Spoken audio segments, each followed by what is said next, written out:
நிரந்தர டிஜிபி இருந்தாவே தமிழகத்தில் சட்ட ஒழுங்கு சந்திச்சிட்டு இருக்குது. இன்றைக்கு ஒரு டிஜிபி ஓய்வு பெறுவது சொன்னால் ஓய்வு பெறுவதற்கு 3 மாதத்திற்கு முன்பாகவே தமிழ்நாடு அரசு அந்த டிஜிபி யாரெல்லாம் தகுதியார்களோ அந்த பட்டியலை தயாரித்து மத்தியில் இருக்கின்ற யுபிஎஸ்சி, அதாவது மத்திய பணியாளர் தேர்வாணையத்துக்கு அனுப்ப வேணும். அனுப்பவே இல்லை. சட்டத்தை மதிக்கிறது கிடையாது. தனக்கு வேண்டியப்பட்டவர்கள் டிஜிபி ஆக வேண்டும். அதற்காக திராவிட முன்னேற்ற கழக அரசு, திரு ஸ்டாலின் மாடல் அரசு இந்த டிஜிபி ஓய்வு பெறுகின்ற பொழுது 3 மாதத்துக்கு முன்பாக மத்தியில் இருக்கின்ற யுபிஎஸ்சிக்கு அனுப்பல பட்டியல.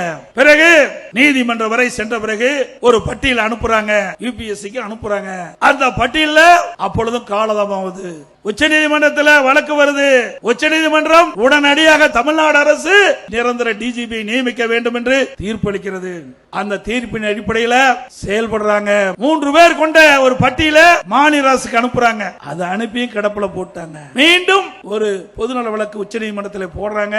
இன்றைக்கு உச்ச நீதிமன்றம் 3 வாரத்தில் பதில் கொடுக்க வேண்டும் சொல்றாங்க. ஒரு அரசாங்கம் ஒரு டிஜிபி கூட நியமிக்க முடியவில்லை என்று சொன்னால் இது அரசாங்கமா? கேவலமான அரசாங்கம். தனக்கு யார் வேண்டிப்பட்டவர்கள் என்பதை வர வேண்டும் என்பதற்காக ஒரு தகுதியான மூத்த டிஜிபிகளை நியமிக்க இந்த அரசு தயங்குகிறது. வெட்கக்கேடானது.